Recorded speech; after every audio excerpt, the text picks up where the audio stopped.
Gracias, señor presidente.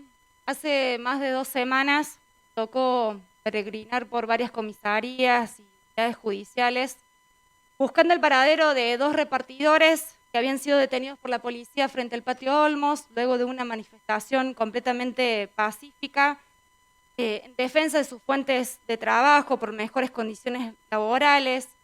Cabe aclararlo respetando el distanciamiento social y todas las medidas de protección.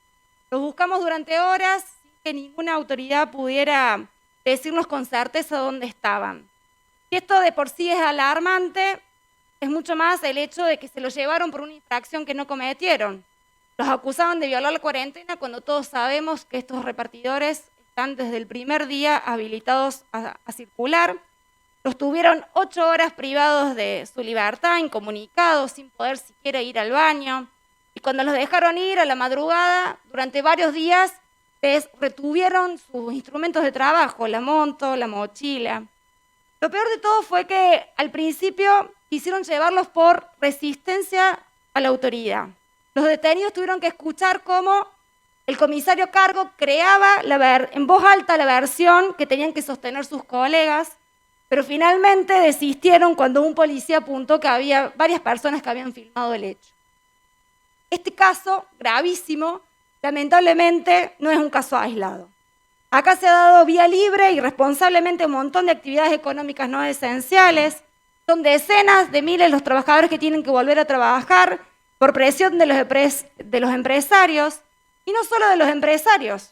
Se ve que el gobierno también tiene necesidades por encima de la salud de los cordobeses y cordobesas, porque si no, explíquenme cuál es la necesidad social de habilitar, por ejemplo, de nuevo los peajes.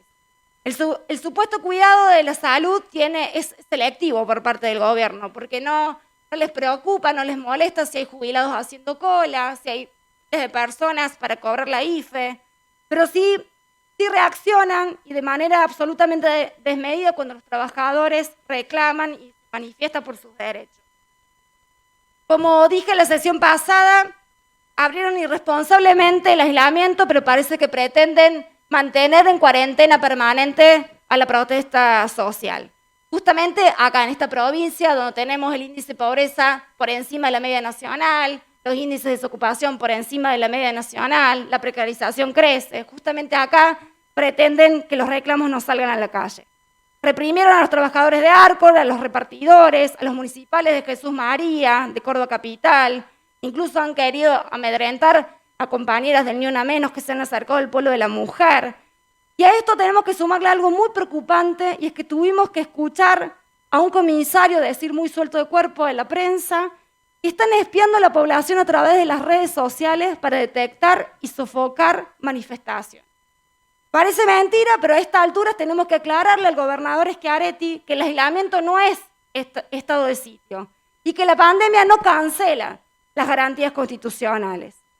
Si a alguno le quedaba dudas de la utilización de la cuarentena para evitar los reclamos sociales, creo que el gobierno se encargó de despejarlas a todas cuando volvieron a la fase 3, el 18 de mayo, votando el ajuste a las jubilaciones el 20 y habilitando la reapertura el 22.